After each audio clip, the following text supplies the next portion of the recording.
Arestado ang isang wanted person sa kasong lascivious conduct matapos ang isinagawang operasyon ng Tacloban City Police. Patrolwoman Chamberly Flores, ibalita mo.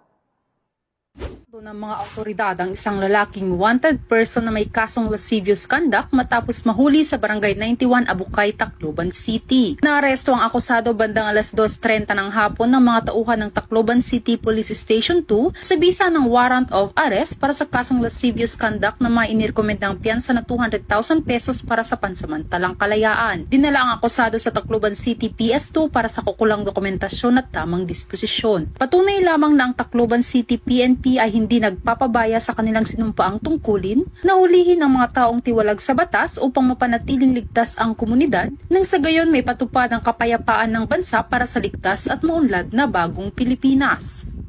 Mula dito sa Tacloban City, ako ang inyong PNN correspondent, Patrolwoman Flores, alagad ng batas, tagataguyod, Balitang News.